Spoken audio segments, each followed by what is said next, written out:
بسم اللہ الرحمن الرحیم۔ اس وقت ہم موجود ہیں بیسٹ میڈیکیئر ہاسپٹل میں۔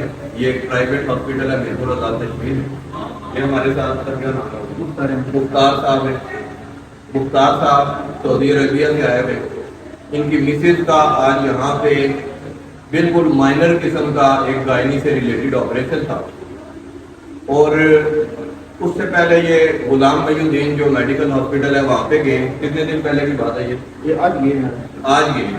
وہاں پہ ان کو یہ ریکمینڈ کیا گیا کہ آپ مہینے بعد آپریشن کروا لیں، لیکن مختار بھائی سعودی عربیہ سے آئے ہیں، اس لیے انہوں نے سوچا کہ میرے یہاں پہ ہوتے ہوئے میں اپنی مسز کا علاج کروا لوں، آپریشن کروا لوں، تاکہ میں ان کا خیال بھی رکھ سکوں۔ لیکن وہ بیسٹ میڈیکیئر ہاسپٹل میں لے کے آئے۔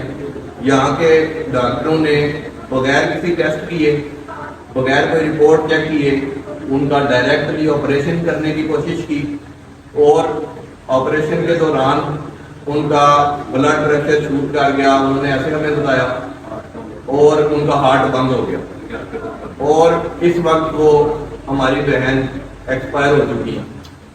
اور یہ ایک بدترین المیہ ہے اس معاشرے کا کہ یہاں پہ اسپتالوں کے اندر انسانی جانوں کے ساتھ کھیلا جا رہا ہے۔ یہاں پہ دیکھیں کہ ڈاکٹروں کی اتنی بڑی غفلت ہے کہ ان کے کسی قسم کے ٹیسٹ لیے بغیر ان کا ڈائریکٹ آپریشن شروع کر دیا جاتا ہے۔ اور یہاں پہ لیگلی جس ہسپتال میں وینٹیلیٹر موجود نہیں ہے وہاں پہ کوئی آپریشن نہیں ہو سکتا، لیکن یہ میرپور شہر کے اندر جتنے پرائیویٹ اسپتال ہیں یہ صرف اور صرف کاروبار کرنے کی بھٹیاں بن چکے ہیں۔ قصاب خانے یہ یہاں پہ انسانوں کو کاٹا جاتا ہے، انسانوں کی جانوں کی پرواہ نہیں کی جاتی۔ کوئی نہیں سوچا جاتا کہ یہ کسی کی بہن تھی، کسی کی بیوی تھی، یہ ان کا بیٹا ہے، ابھی یہ نوجوانی کی عمر میں داخل بھی نہیں ہوا صحیح طریقے سے، اور آج اس کی ماں سے بچھڑ گئی۔ انسانوں کی یہاں پہ کوئی پرواہ نہیں کی جا رہی۔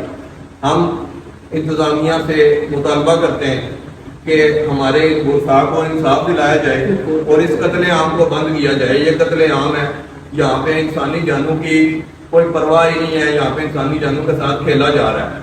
کن سٹینڈرڈ کی بنیاد پہ یہ پرائیویٹ ہاسپٹل بنے ہوئے ہیں میرپور کے اندر یا باقی علاقوں کے اندر؟ کیا وہاں پہ ایکوپمنٹ موجود ہیں؟ نہیں موجود۔ اس کے اوپر کوئی چیک اینڈ بیلنس ہونا چاہیے۔ ہمیں اس کیس میں انصاف چاہیے۔ ہمیں اپنی آج ہماری وہ بہن واپس تو نہیں آ سکتی، لیکن ہمیں اس کیس میں ہم انتظامیہ سے مطالبہ کرتے ہیں کہ صاف شفاف انکوائری ہونی چاہیے، بلکہ جوڈیشل انکوائری ہونی چاہیے، اور جو کوئی بھی اس کے پیچھے ڈاکٹروں کی غفلت ہے، یہ کوئی مذاق نہیں ہے، انسانی جانوں کے ساتھ کھیلا جا رہا ہے، بند کیا جائے، یہ سارا یہ ظلم کا کاروبار بند کیا جائے۔ تو اس کا ہم مطالبہ کرتے